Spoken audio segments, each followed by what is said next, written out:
Hello friends, one day exam maker में आपका स्वागत है। आज हम आपको इस वीडियो में भूगोल यानी कि जियोग्राफी से संबंधित कुछ ऐसे प्रश्न लेकर आए हैं जो आपकी परीक्षा में बार बार पूछे गए हैं, या आप किसी भी अगले एग्ज़ाम की तैयारी कर रहे हैं तो ये वीडियो आपके लिए बहुत ही यूज़फुल रहने वाला है। आपका पहला प्रश्न है, भारत में कितनी फसल ऋतुएँ पाई जाती हैं? तो इसका राइट आंसर हो जाएगा ऑप्शन ए। देखिए, भारत में 3 फसल ऋतुएं पाई जाती हैं। हम आपको ये भी बता देते हैं फसल ऋतुएं कौन कौन सी हैं। देखिए, रबी फसल, खरीफ फसल और जायद फसल। देखिए, रबी फसल की बात करते हैं हम कि ये अक्टूबर और नवंबर के महीनों में बोया जाता है तथा मार्च और अप्रैल के महीनों में काटा जाता है। रबी फसल के कुछ उदाहरण हो गए, देखिए जैसे गेहूं हो गया, सरसों हो गया, आलू हो गया, चना, मटर, ये सब रबी फसल के उदाहरण हैं। खरीफ फसल की हम बात करते हैं कि यह जून जुलाई के महीने में बोया जाता है तथा सितंबर और अक्टूबर के महीनों में काटा जाता है।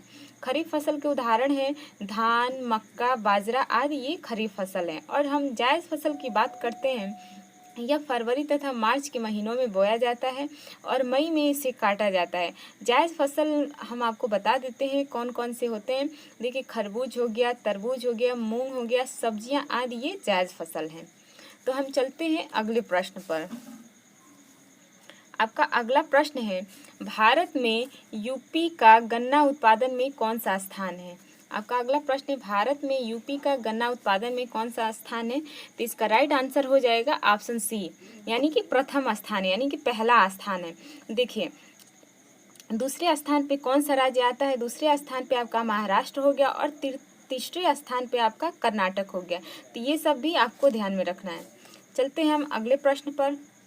देखिए, भारत में रजत क्रांति का संबंध किससे है? देखिए, आपका प्रश्न है, भारत में रजत क्रांति का संबंध किससे है? देखिए, रजत क्रांति के बारे में पूछा गया है तो इसका संबंध अंडा उत्पादन से है।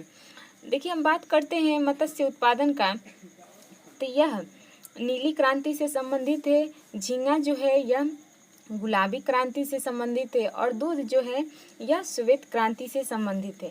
ये सब भी आपके लिए बहुत ही इम्पोर्टेंट फैक्ट है। चलते हैं अगले प्रश्न पर। देखिए, भारत में आमों का सबसे बड़ा उत्पादक राज्य कौन सा है? आपका प्रश्न है कि भारत में आमों का सबसे बड़ा उत्पादक राज्य कौन सा है? तो इसका राइट आंसर हो जाएगा यूपी, यानी कि उत्तर प्रदेश जो है। Option B is the right answer. देखिए, यूपी जो है आमों के उत्पादन में सबसे बड़ा राज्य है किसका? भारत का।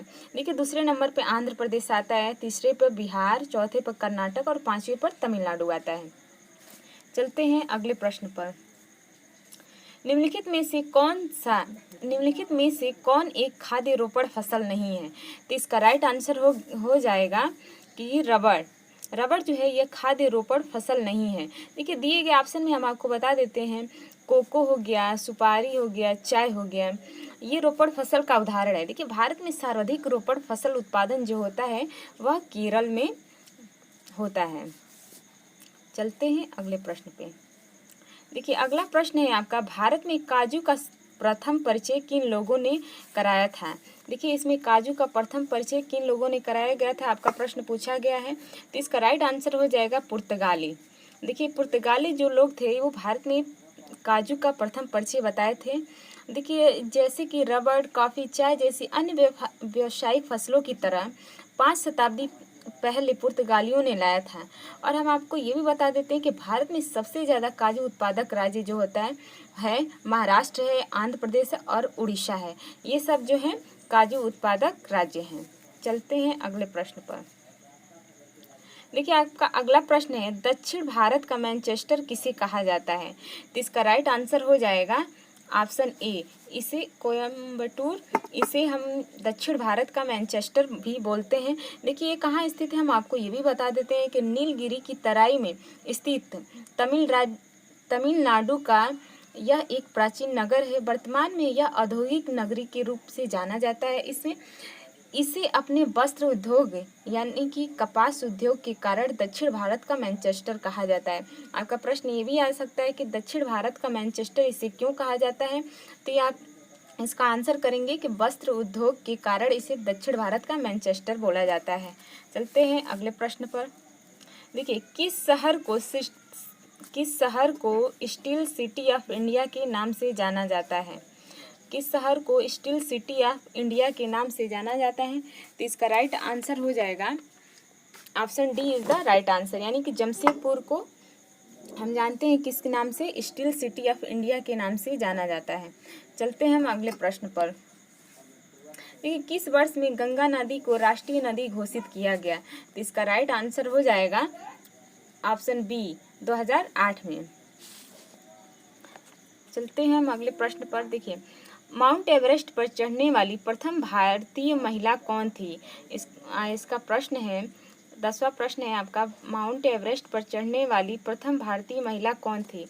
इसका राइट आंसर हो जाएगा बछेंद्री पाल। देखिए, बछेंद्री पाल जो है 1984 ईस्वी में माउंट एवरेस्ट पर चढ़ने वाली प्रथम महिला भारतीय थी।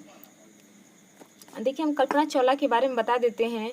कल्पना चावला जो थी अंतरिक्ष में जाने वाली भारतीय मूल की पहली महिला थी। और हम बुला चौधरी के बारे में बात करते हैं कि 5 महाद्वीपों के 7 समुद्रों को तैर कर पार करने वाली यह भारत की पहली महिला थी। चलते हैं अगले प्रश्न पर। देखिए, भारत में सर्वाधिक मात्रा में कौन सी मिट्टी पाई जाती है? आपका प्रश्न है कि भारत में सर्वाधिक मात्रा में कौन सी मिट्टी पाई जाती है? तो इसका राइट आंसर हो जाएगा जलोढ़ मिट्टी। Option C is the right answer. देखिए, जलोढ़ मिट्टी देश के 40% भाग में लगभग 15 लाख वर्ग किलोमीटर क्षेत्र में वितरित है, यानी कि यह 15 लाख वर्ग किलोमीटर क्षेत्र में वितरित है। इस मिट्टी में पोटास हो गया, फास्फोरिक हो गया, एसिड हो गया, फास्फोरिक एसिड हो गया, चूना, जैव पदार्थ आदि की अधिकता होती है, परंतु इसमें नाइट्रोजन और ह्यूमस पदार्थों की कमी होती है। तो ये आपको ध्यान में रखना है कि जलोढ़ मिट्टी में किसकी कमी होती है? नाइट्रोजन और ह्यूमस पदार्थों की कमी होती है। चलते हैं अगले प्रश्न पर। देखिए, सूर्यमुखी की खेती के लिए किस प्रकार की मिट्टी सबसे अच्छी होती है? तो इसका राइट आंसर हो जाएगा रिंगर या रिंगुर मिट्टी, यानी कि option A is the right answer. देखिए, इसे हम काली मिट्टी, मतलब काली मिट्टी को ही रिंगर या रिंगुर मिट्टी के नाम से जाना जाता है। तो इस यहाँ पे अगर काली मिट्टी भी ऑप्शन में रहता है तो आप आंसर कर सकते हैं कि काली मिट्टी को सूर्यमुखी की खेती के लिए जाना जाता है। चलते हैं अगले प्रश्न पर। देखिए, खादर और बांगर निम्नलिखित में से किस प्रकार की मिट्टी है? तो इसका राइट आंसर हो जाएगा ऑप्शन बी जलोढ़ मिट्टी के ये क्या है प्रकार हैं, खादर और बांगर। देखिए, हम बात करते हैं खादर की, तो ये नए जलोढ़ मिट्टी को हम लोग कहते हैं खादर, और नए जलोढ़ मिट्टी को हम बोलते हैं खादर, और पुरानी जलोढ़ मिट्टी को हम बांगर बोलते हैं। तो ये भी आपको सबसे इम्पोर्टेंट फैक्ट है, इसे भी आपको ध्यान में रखना है। चलते हैं अगले प्रश्न पर। भौगोलिक इतिहास के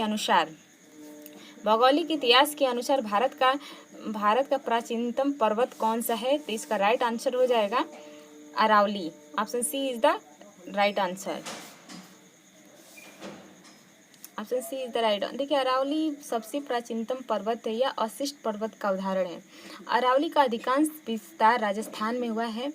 माउंट आबू पर स्थित गुरु शिखर अरावली पर्वत की सबसे सर्वोच्च चोटी है। ये भी आपको ध्यान में रखना है, ये भी आपके लिए बहुत ही इम्पोर्टेंट है।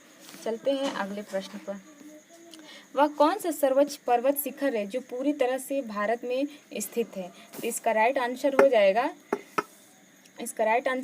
नंदा देवी। देखिए, नंदा देवी जो पर्वत शिखर है वो पूरी तरह से भारत में स्थित है। और देखिए, हम आपको ये भी बता देते कि भारत के किस राज्य में स्थित है। तो नंदा देवी जो है भारत में उत्तराखंड राज्य में स्थित है। इसकी ऊंचाई जो है 7,816 मीटर है। तो ये भी आपको ध्यान में रखना है। चलते हैं अगले प्रश्न पे। देखिए, काराकोरम पर्वत श्रृंखला में सबसे ऊंची चोटी कौन सी है? तो इसका राइट आंसर हो जाएगा K2। देखिए, काराकोरम पर्वत श्रृंखला में सबसे ऊंची चोटी जो है K2 है।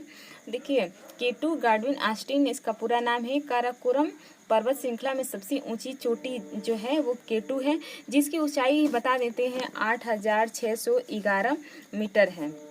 इसकी ऊंचाई को भी आपको ध्यान में रखना है।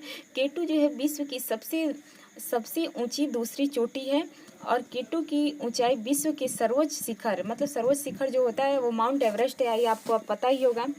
तो इसकी ऊंचाई जो है माउंट एवरेस्ट की ऊंचाई आपको ये भी पता होगा कि 8,848 मीटर है, जिससे यह 237 मीटर मात्र कम है, इसलिए इसको दूसरी सबसे ऊंची चोटी बोला गया है। आपका अगला प्रश्न है, भारत में सबसे बड़ी झील कौन सी है? आपका प्रश्न है, भारत में सबसे बड़ी झील कौन सी है? तो इसका राइट आंसर हो जाएगा ऑप्शन ए, वुलर झील। देखिए, भारत में सबसे ताजे जल की सबसे बड़ी झील जम्मू कश्मीर के बादीपुर जिले में स्थित है, वुलर झील है। यह झेलम नदी पर निर्मित है।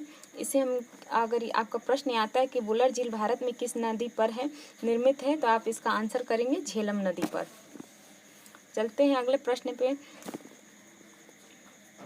देखिए, भारत के किस राज्य में फुलहर झील स्थित है? तो इसका राइट आंसर हो जाएगा उत्तर प्रदेश। उत्तर प्रदेश यानी कि option C is the right answer. देखिए, फुलहर झील जो है यूपी के पीलीभीत जिले के माधोटंडा में स्थित है। यह झील गोमती नदी का उद्गम स्रोत है तथा इसे गोमत ताल भी हम कहा जाता है गोमत ताल भी। चलते हैं अगले प्रश्न पे। देखिए, थोसेधर वाटरफॉल किस राज्य में स्थित है? आपका प्रश्न है, थोसेधर वाटरफॉल किस राज्य में स्थित है? तो इसका राइट आंसर हो जाएगा option A is the right answer, यानी कि महाराष्ट्र में। देखिए, थोसेधर जलप्रपात महाराष्ट्र में कोकण क्षेत्र के सतारा शहर में स्थित है। चलते हैं अगले प्रश्न पे। भारत के किस राज्य में सबसे ज़्यादा बांध है? तो इसका राइट आंसर हो जाएगा option D is the right answer. देखिए, महाराष्ट्र में महाराष्ट्र में सबसे ज़्यादा बांध जो हैं वो महाराष्ट्र में है। कितने बांध है ये भी हम आपको बता देते हैं कि भारत के महाराष्ट्र राज्य में सबसे ज़्यादा बांध, जिसकी संख्या national register of large dam 2019 के अनुसार 2394। देखिए, कितने बांध थे? 2394 बांध हैं। और हम बात करते हैं एमपी की, यानी कि मध्य प्रदेश की, तो इसमें 906 बांध हैं। और हम बात करते हैं गुजरात की, इसमें 632 बांध हैं। और हम यूपी के बारे में बता देते हैं, उत्तर प्रदेश के बांधों की कुल संख्या बता देते हैं, 130 है। Thank you friends. अगर आपको हमारा वीडियो अच्छा लगे तो प्लीज़ लाइक करें, शेयर करें और सब्सक्राइब भी कर दें। धन्यवाद।